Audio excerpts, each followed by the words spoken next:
کتاب کی بات۔ یہ کتاب میری آپ بیتی علی پور ایلی کا دوسرا حصہ ہے۔ علی پور کا ایلی میں نے یہ بات چھپائی تھی کہ میں ہی ایلی ہوں، پھر بھید کھل گیا اور میں نے تسلیم کر لیا کہ میں ایلی ہوں۔ الکھ نگری میری آپ بیتی کا دوسرا حصہ ہے جو 1947 سے شروع ہو کر آج تک کے عرصے پر مشتمل ہے۔ علی پور کا ایلی میں میرا سب سے بڑا مشاہدہ عورت تھی۔ الکھ نگری میں میرا سب سے بڑا مشاہدہ قدرت اللہ تھا۔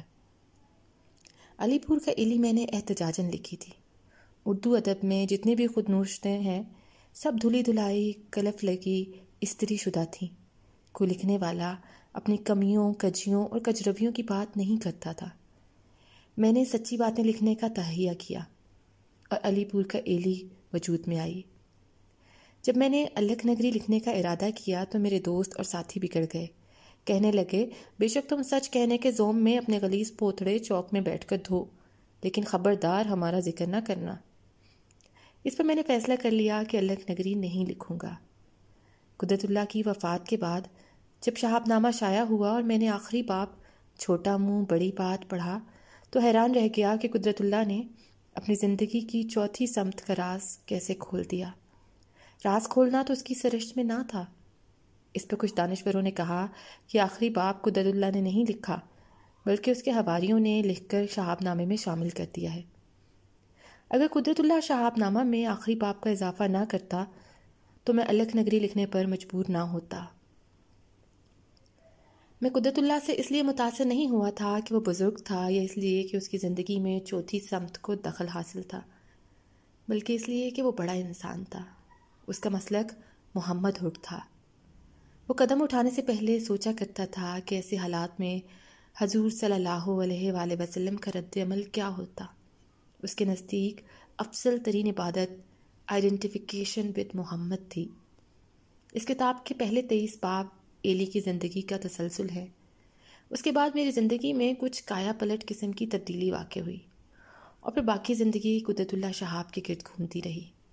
اس کتاب میں واقعات کو تسلسل سے مطابق نہیں بلکہ موضوعات کے مطابق تحریر کیا گیا ہے۔ تسلسل کے مطابق لکھتا تو یہ کتاب ڈائری کی شکل اختیار کر لیتی۔ یہ بات مجھے پسند نہ تھی۔ موضوعات کے مطابق لکھنے میں کہیں کہیں زمان و مکان کی تبدیلیاں کرنی پڑیں۔ 1956 سے میں نے باقاعدہ ڈائری لکھنی شروع کی تھی۔ اس کتاب کا قدرت اللہ شہاب سے متعلق حصہ ان ڈائریوں سے اخذ کیا گیا ہے۔ میں نے اپنی دیگر تحریروں میں اپنے بیٹیوں کا جگہ جگہ تذکرہ کیا ہے۔ اس کتاب میں مجھے ان واقعات کو دہرانا پڑا، یہ ایک مجبوری تھی۔ دیباچہ برائے باردوم۔